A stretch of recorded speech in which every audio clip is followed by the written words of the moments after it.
Ikaw po ba to? May gulay. Bago ko sa inyo. The reason why pinatawag ko po kayo dito is maghihingi lang po ako ng help. Help. Kung pwede, may balance po kasi ako ito. Balance. Yes po. Anong balance? Gusto ko maayos yung mukha ko. Yung ilong, kahit yung ilong ko lang kasi Nurse, naalala niyo po ako. Yung, nakita niyo po yung client namin last time dito, yung si Yuki. Siya rin next tatanggalan ng kahit sa Ano pa? tatanggalan na siya ng suture. Asan po ba siya? Ito lang. Sir Yuki. Ay, ayan pala. Bago ko sa inyo. matulog po ako sa po. Wait lang po. Yuki? May gulay. Umayos na po ba yung itsura? It's been a week mula nung huli ko kayo nakita. Actually, Wow. medyo ano po. Tatanggalin daw po yung tahi ko today, sabi nito. Nakasked ako today. Bakit niya ako pinapunta? Actually, Hulaan ko. Kaso na naman. no. Oh my God. Yung before na sabi kong kaso, ano na ngayon, dahil sa expression na ngayon. Kaya po kita pinapunta dito just to prove po na if ever po na matanggal yung mga takil sa mukha ko and yung tahi. Sabi niyo po kasi, maka-open na po yung face ID ko if mawala na po yung mga nasa mukha. Yes, po. Kasi nga po, yung tulad na sinabi ko last time, sariwa pa yung sugat. Yes. Hmm. And gusto ko rin po na nandito kayo po. So, kamusta po ba yung usapan niyo ni Doc Sueco? Actually po, nung before po, di ba, yung about po sa i-ano ko ngayon sa phone, since di po siya open, sinayo sa akin ni Doc na, pumayag siya actually na hulugan. So, Friend mo po sila? ano po, hindi ko po sila Ay. kailangan. Ay, okay lang po nakita kayo sa camera. Oh, sige. Pasensya na. Ayun na po yun. Kaya rin kita chinat wala pumunta ulit dito kasi syempre, IT po kayo and sabi niyo po before, pag natanggal na po yung mga ano po sa mukha ko, mag-work na po yung Face ID. Gusto ko lang po na masaksiyan niyo po if mag-work or not. Ah, okay. Yes. Yun yung reason mo. Gusto mo Pero rin... wala na po akong problem sa inyo, hindi ko na po kayo kakason or what. Before po, dahil ba po sa expression ko Wala. kasi kahit sino naman po pag ganun, di ba? Good for that. Kamusta naman kayo sa result? Actually, hindi ko pa nakikita yung full face ko since ano po siya, may mga tape po siya sa mukha ko and may mga kasi sabi ni Doc. Siguro mga 2 weeks bago bumalik dito. Like ngayon na po tatanggalin yung mga tahi sa mukha. Masakit? Actually, during during operation, wala po ako naramdaman kasi tulog Sir po ako. Yuki Mercado po. Ay, wag. Kaya na po. Hi, Doc. Pwede po ba ako pumasok? Ikaw po ba yung support system? Hindi ko siya masintay. Gusto daw po niya ako kung maging witness dito sa crime scene na nangyari last week. ROS yun na po today. Dito na po kayo. Higa. Sige pa po. Okay na? Yuki, di ba, may nabanggit ka sa akin last time, gusto mong ako na lang yung magtanggal. Yan. Nurse, pakiabot sa akin ng forceps. Ha?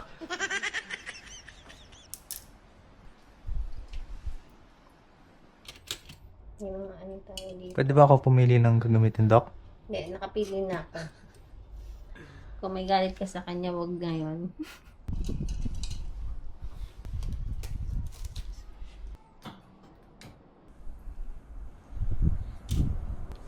Pwede ba experience, Doc? Sige, mauuna muna po ako sa labas. Kasi medyo madugo. Yuki. Yuki. Kuya, Ikaw ba to? Ay, hindi. Layo. Ikaw ba to? Ay, hindi rin eh. Layo. Ah, putang na. kaya tagalay tahi ko yun. Anong feeling? Sakit. Teka lang. Parang medyo may galit ka pa rin yata ngayon eh. May nurse na ako may galit. Charis. Kasi sakit. Kaya kuya, try natin yung phone ko. Kung nagana. Kung ano to, Pinatawa kasi ng case kasi dumating yung case ko na in-order. Eh, di ko naman siya ma-order. Pinaki ko na lang. Try natin ko yung hulan. Eh, paano kung hindi na naman? Baka mamaya warla-warla ka na naman dito. Nakakahiya, ang daming tao, oh. Tignan mo. Yung ka naman din ano, nakasasabi mo, di ba, after matanggal. Hindi, kasi alam mo, ganyan-ganyan ka din last time nung nandito tayo. Ang una, ang kalmado mo. Pagkatapos nung nakita mong nagloko cellphone mo, ako sinisi mo, di ba? Naalala mo? Sorry kaya medyo traumatic ako sa huling experience ko sa you before. Feel ko naman ano to, kasi maayos na may paggawa ni Doc. Alam mo, may tahi pa sa loob na fresh pa. Kumbaga,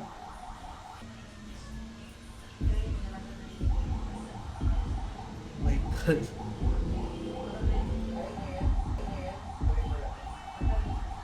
Oh, oh my God. Wait lang. Kumana siya, kuya. Ah, kumana siya. Wait lang.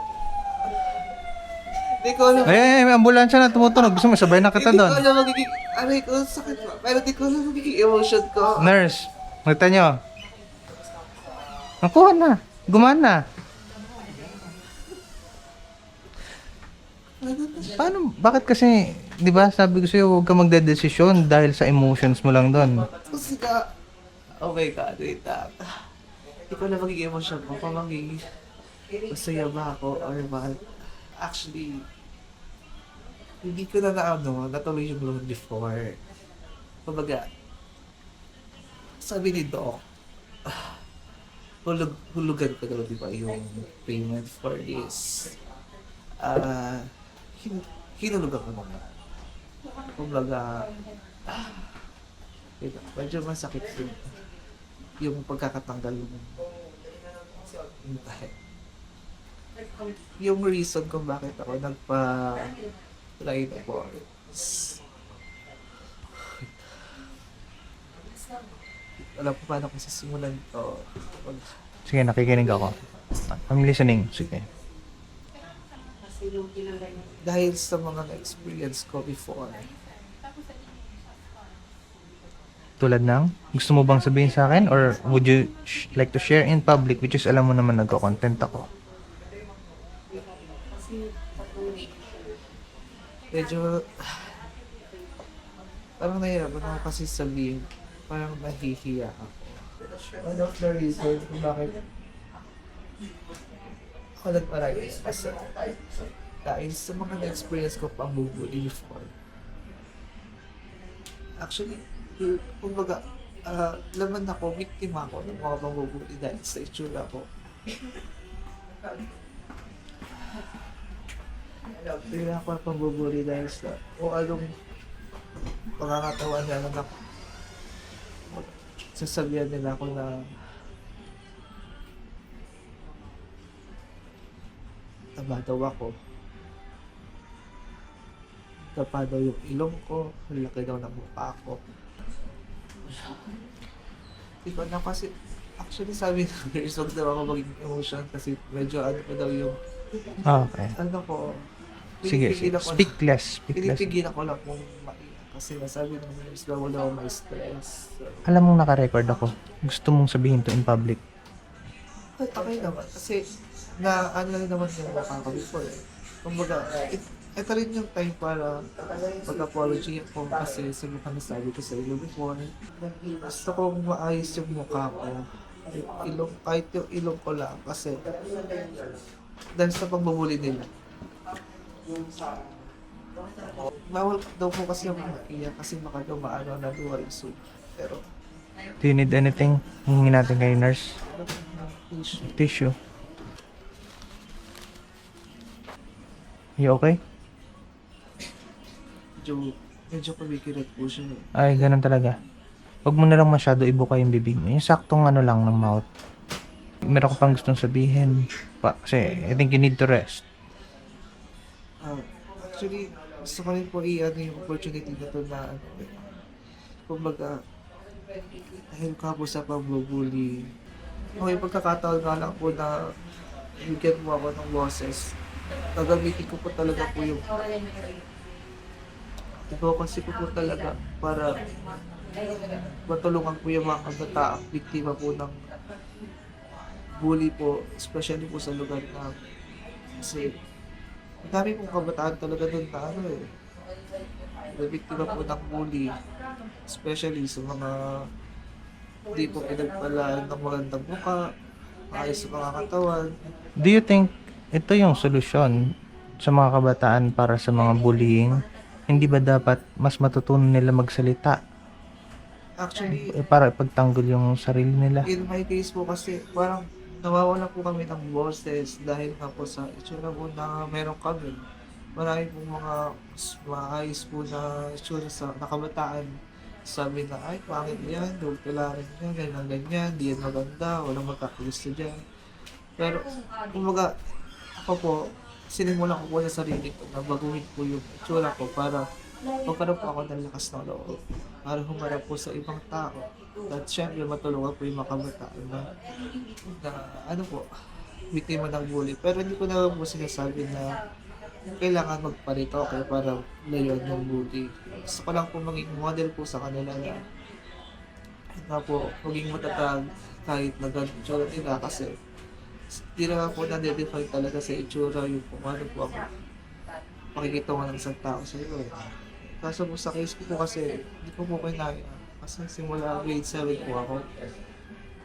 Sa loob parang ng school lang ako nabubuli. I understand. Naintindihan ko rin na may mga tao na kagaya mo na nakakapag-speak out lang kapag confident sila sa physical looks nila sa sarili nila. Actually, gusto ko po talaga umiyak kasi pinipigilan ko lang po baka po kasi maano. No. Huwag mo nang pilitin. Baka lalong lumabas yung pari dito. Sige, it's okay. I understand. And siguro, kakalimutan ko na rin yung nangyari last time. Eh, kuya, hindi po ako pasensya po sa inyo sa mga nasabi ko before. And yung sa kaso po yung wala ano, it's just MM lang. MM. Okay. Wala pong kaso. Pero thankful din po ako sa inyo kasi binigyan niyo po ako ng chance para mag-prove na right after the surgery po na makuha na po yung mukha ko, ma-open yung ID, yung Apple ID, ay yung Face ID. So ayun na po, na-open yung Face ID. Hmm. The reason why pinatawag ko po kayo dito is maghihingi lang po ako ng help. Help. Kung pwede, may balance po kasi ako ito. Balance. Yes po. Anong balance? Yes, so ano ko po, sa surgery ko po, kung mag-aas lang po ako na pwede ko sana bayaran din ano yung balance ko. Oh. Magkano balance mo? 2,500 na lang. Putang ina. Akala ko dito lang ako para maging witness sa cellphone mo, ano? Unexpected to, ah. Actually po, na-short po kasi layo ko po kasi ng bahay na. Hindi, sige, ganda. Maganda naman yung approach mo, no? And I understand the working student ka. Hindi naman talaga ako, ano, sige, usapin ko siya later. Tangin na yan. Nako. O sige, walang problema. Bawal to ako, masakit ba? Medyo maano po kasi may pa po sa loob. O siya, sige. Anong bala sa remaining mo? Ba't naman gano'n? Pinapunta ako dito, abono pa ako ng 2.5. Ako daw yung abono ng 2.5 niya. Yung remaining balance niya. Walang yan. Sige na. Ito, kanong bayad dito? Way up na yan, no. Bibilangin ko. 1. 2,000 na nga lang pera ko dito. Pwede ba G-Gibbs yung 500? Parang pinasa mo sa akin yung abono din. Oy, yaman na. Oo, sige, oh. Cleared na ha.